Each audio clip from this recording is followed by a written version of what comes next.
Bonjour à tous, bienvenue dans cette nouvelle vidéo. Aujourd'hui, on va voir ensemble comment est-ce qu'on fait pour transférer un site internet à son client lorsqu'on l'a terminé. Donc, je vais vous expliquer les différentes manières de faire pour transférer, léguer un site internet à son client lorsque le projet est entièrement fini. Sur les différents types de CMS, je vais vous montrer comment faire étape par étape. C'est assez simple, mais il y a certaines personnes qui pourraient se poser la question. Si jamais la vidéo vous a plu ou vous plaît, n'hésitez pas à liker, à vous abonner, ça fait plaisir. Si jamais vous avez des idées de vidéos, vous voulez voir un sujet abordé sur une vidéo sur YouTube, n'hésitez pas à m'en faire part dans les commentaires. Merci, à de suite sur mon ordinateur. Nous revoilà sur mon ordinateur et on va du coup voir comment est-ce qu'on fait pour transférer un site internet à son client. Alors, il faut savoir qu'avant d'arriver justement à cette étape de transfert, il y a plusieurs choses à mettre en place pour justement que le site soit totalement prêt et qui sont plus importants à mon sens que de transférer juste le site internet. Donc, peu importe le CMS qu'on utilise, donc il y a des exceptions, mais généralement quand on fait un site internet, il y a un nom de domaine personnalisé qui va avec. Donc concrètement, on doit déjà s'occuper du nom de domaine, d'accord? Parce qu'on est censé transférer un site internet uniquement quand il est terminé, à mon sens, bien sûr.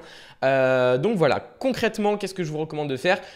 Peu importe le CMS que vous utilisez, vous allez devoir connecter un nom de domaine et pour acheter ce nom de domaine, bon, il y a plusieurs hébergeurs, OVH, Hostinger, il y en a plein. Moi, celui que je recommande, celui que je préfère personnellement, c'est Ionos, ok? Vous allez sur Ionos, ça coûte vraiment pas cher, d'accord? Peut-être, allez, une dizaine d'euros et encore je crois que c'est moins cher que ça par an.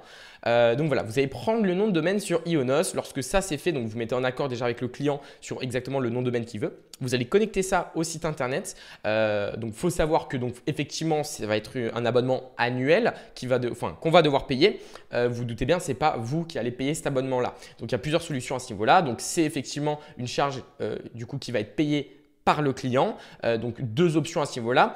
Soit vous facturez en gros le premier abonnement dans la facture initiale du site internet. Vous payez donc la première mensualité, la première annuité, du coup en gros le premier abonnement de l'année. Vous m'avez compris. Une fois que ça c'est fait, vous retirez votre carte. Ensuite, vous transférez les identifiants. Mais ce que je vous recommande quand même, c'est que le client prenne lui-même le nom de domaine, donc va l'acheter sur le site internet, vous lui envoyez le site avec le nom de domaine à acheter, il crée son propre compte. Donc soit il vous donne les identifiants du compte et donc il y a déjà sa carte bancaire dessus, il n'y a aucun problème, vous pouvez lui demander ses coordonnées bancaires pour le mettre dessus, mais bon, des fois c'est un peu délicat à ce niveau-là. Ou bien du coup, il vous envoie le numéro DNS directement et vous le connectez. Donc si vous utilisez un CMS comme Webflow, la connexion de nom de domaine se fait très simplement et il suffit juste de mettre les identifiants, imaginons Ionos, dans Webflow pour connecter les deux comptes et connecter donc le nom de domaine au site internet. Donc juste les identifiants généralement suffisent. Néanmoins, si vous êtes par exemple sur WordPress, généralement il faut les numéros de DNS pour les connecter.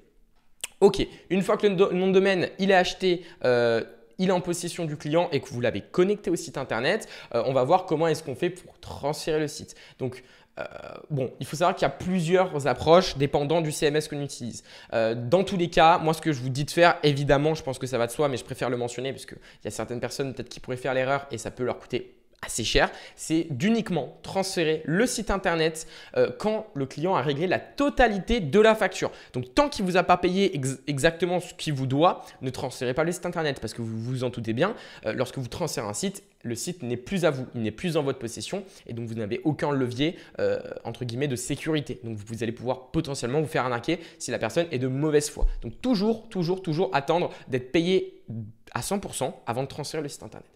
Donc du coup, on va commencer pour WordPress, la méthode à utiliser pour transférer ce site internet, le donner au client. Donc il faut savoir qu'on va dire il y a deux méthodes, deux approches qui vont rester assez simples, d'accord? Néanmoins, ce n'est pas les plus pratiques. Bon, il y a quand même des choses à faire à ce niveau-là. Donc concrètement, WordPress, il faut savoir qu'on ne peut pas transférer un site à part entière. C'est le compte en entier.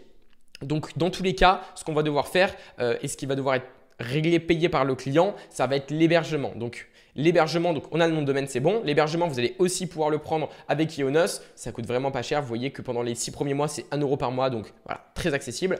Donc, vous demandez, encore une fois, c'est le même principe. Vous demandez au client d'ouvrir un compte Ionos. S'il a déjà fait pour le nom de domaine, c'est parfait. Il va prendre aussi un hébergement. Et de cet hébergement-là, ce que je vous recommande d'ailleurs, c'est de créer le site WordPress, donc le site internet, de par directement l'hébergement. Donc, il y a une sorte d'extension pour que vous puissiez créer le site WordPress grâce à l'hébergement directement au début, d'accord, du projet. Donc, mettez ça au clair dès le départ, comme ça au moins, vous n'avez pas besoin de vous prendre la tête à la fin du projet, d'accord? Donc, une fois que ça c'est fait et que le client, bien sûr, paye tous les mois l'hébergement, parce qu'encore une fois, ce n'est pas votre charge, c'est des frais que le client doit payer, donc forcément, il met ses coordonnées bancaires. Donc, une fois qu'il vous a donné les identifiants, c'est parfait. Là, vous allez pouvoir créer le site directement sur l'hébergement. Si jamais il n'a pas fait ça, pour X ou X raison, vous allez pouvoir vous-même prendre la première mensualité d'hébergement. Donc, créer le compte Ionos, prendre l'abonnement d'1 €, le facturer effectivement sur le devis, la facture finale pour que effectivement le client paie pour ça. Néanmoins, donc vous avez le compte à votre nom avec vos coordonnées, etc. Donc, ce que vous faites, vous enlevez votre carte bancaire, vous allez donner en fait les identifiants. Donc là, du coup, soit du WordPress, soit de l'Ionos, parce qu'en soi, si vous avez utilisé comme hébergeur Ionos, c'est connecté directement au site WordPress. Donc, vous donnez les identifiants, soit du coup, vous lui donnez et ensuite vous lui demandez de rajouter les coordonnées bancaires, soit vous le rajoutez pour lui. Okay, donc, grosso modo, il faut juste faire en sorte que la personne ait accès au site internet grâce aux identifiants et qu'elle ait bien mise à jour la facturation avec ses coordonnées bancaires. Grosso modo, ce n'est pas plus compliqué que ça. Donc, le seul bémol, à mon sens, avec WordPress, c'est qu'on ne peut pas transférer le site à part entière. C'est-à-dire qu'on doit donner le compte. On doit donner le compte ou donner l'hébergeur qui est connecté au compte. Donc, voilà, ça peut être aussi un frein. Et tout ce process, bon, il est peut être compliqué avec certains clients. Deuxième méthode, c'est avec Shopify. Donc, tout ce qui va être site e-commerce, bien évidemment. Il y a deux méthodes, encore une fois. Ça va être le même principe globalement que WordPress, sauf qu'il n'y a pas d'hébergeur à part entière. Donc, c'est en interne. Ça, c'est plutôt pas mal. Donc, grosso modo, ce que vous pouvez faire, c'est effectivement facturer la première mensualité qui s'élève quand même, je crois, à 34 € par mois avec Shopify. Néanmoins, des fois, ils ont des offres. Donc, peut-être les 3 premiers mois, 1 € par mois ou quelque chose comme ça. Dans tous les cas, ce que vous allez pouvoir faire, c'est de mettre votre carte bancaire, lui facturer la première mensualité sur la facture, créer le compte, créer le site internet. Une fois que tout ça c'est fait, vous allez pouvoir lui donner les identifiants. Donc, créer une adresse mail à part, créer un mot de passe à part et vous allez pouvoir lui céder uniquement quand il a payé l'intégralité de la facture. Donc là, vous allez pouvoir effectivement supprimer, n'oubliez pas, votre carte bancaire et demander à ce que le client rajoute la sienne pour le prochain abonnement. Tout simplement. Simple, efficace. Bon, encore une fois, on ne peut pas transférer le site internet. Donc, si vous avez votre compte, vous ne pouvez pas transférer juste le site à un autre compte, malheureusement.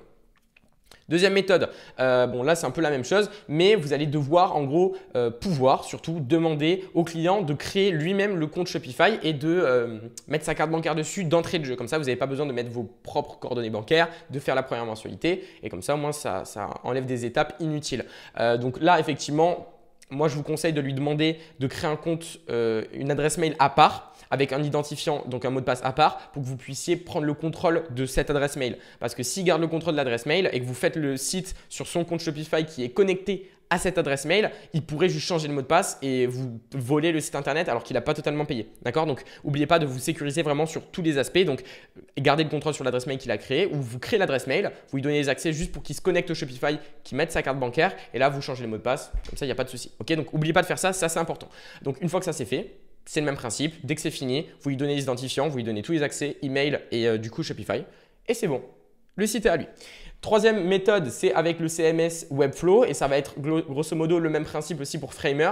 Mais bon, on va pas se mentir, c'est selon moi le meilleur CMS, donc c'est ce que je vous recommande. Il y a quand même une fonctionnalité qui est hors pair comparée aux autres, c'est la fonctionnalité de transfert. Quelque chose qui est tout simple. Ils auraient dû, je pense, l'intégrer sur les autres CMS, mais ils l'ont pas fait malheureusement. Donc c'est bien pour ça aussi que Webflow c'est sympa. Vous allez pouvoir en fait directement transférer le site internet d'un compte Webflow à un autre compte Webflow sans donner le compte. Donc ce qui est plutôt pas mal, c'est qu'on a un abonnement sur Webflow freelance qui coûte 24 € par mois, qui nous permet de faire autant de sites qu'on veut en illimité sans avoir besoin de payer chaque abonnement de chaque site internet que l'on fait. Donc ça, c'est vraiment un plus parce que chaque abonnement individuellement pour chaque site initialement coûte 14 €. D'accord? Donc dès qu'on fait 5, 10, 15 sites par mois, imaginons quand on débute, on fait plein de petits sites internet.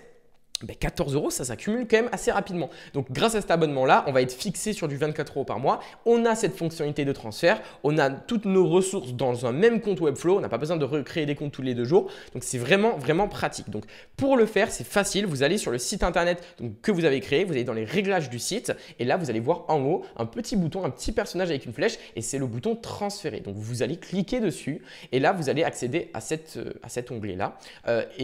C'est aussi simple que mettre son adresse mail. l'adresse mail du client. Donc, vous mettez l'adresse mail du client, vous l'envoyez et le client, donc de son côté, va créer un compte Webflow qui prend peut-être 2 minutes et ensuite, dès qu'il a fait ça, il va pouvoir accepter la demande de transfert et dès qu'il a accepté, le site sera dans son workspace et le site lui appartiendra totalement. Si jamais après, il y a des modifications à faire sur le site internet ou des choses comme ça, il peut soit vous le retransférer, soit vous ajouter en tant qu'administrateur sur le site. Et ça, c'est vraiment top. Je ne vais pas vous mentir que pour l'activité de création de site, bon, franchement, le plus, ça va être Webflow. Je ne vais pas vous mentir que c'est le meilleur CMS. Je vous le recommande. Si vous êtes déjà expert sur un autre CMS, Framer ou même WordPress pour la plupart, je pense, essayez Webflow. Ça coûte rien. Essayez de faire un site dessus. Et à mon sens, de mon expérience, toutes les personnes qui ont essayé Webflow et qui étaient sur WordPress, ils ont tous switché sur du Webflow. Donc, je pense que ce n'est pas pour rien. Bref. Pour tous ceux qui souhaitent se lancer dans la création de site, parce que voilà, vous souhaitez transférer un site, donc j'imagine que vous souhaitez développer pourquoi pas votre activité en tant que freelance. Donc n'hésitez pas à prendre rendez-vous avec moi, remplir le formulaire « Je veux me former » dans ma bio parce que je peux vous aider. Comment est-ce que je peux vous aider finalement ? Parce que je peux vous aider. Comment est-ce que je peux vous aider? C'est simple. Comment est-ce que vous développez votre activité? Ce n'est pas tant par la création de site, c'est surtout par l'acquisition client. Donc, si aujourd'hui, vous voulez avoir plus de clients, avoir des méthodes pour justement développer une clientèle, pour pouvoir scaler son activité, vous êtes au bon endroit. C'est mon expertise. C'est ça qui m'a fait passer de 550 € dans mon premier mois à du coup 11 mois plus tard où je fais entre 11 et 13 000 € de chiffre d'affaires mensuel grâce à la vente de sites. Donc, mes sites, je les vends entre 3 et 4 000 €. Il faut le savoir. Merci beaucoup d'avoir regardé la vidéo. N'hésitez pas à vous abonner. Ça fait toujours plaisir, à liker. Et comme je vous ai dit, n'hésitez pas à prendre rendez-vous avec moi. C'est totalement gratuit. On pourra discuter, voir où vous en êtes actuellement dans votre business et comment vous pouvez évoluer. Merci beaucoup. Si jamais vous avez des idées de vidéos YouTube, encore une fois, comme d'habitude, n'hésitez pas à m'en faire part dans les commentaires. Ça m'aide beaucoup. Allez, à la prochaine. Ciao.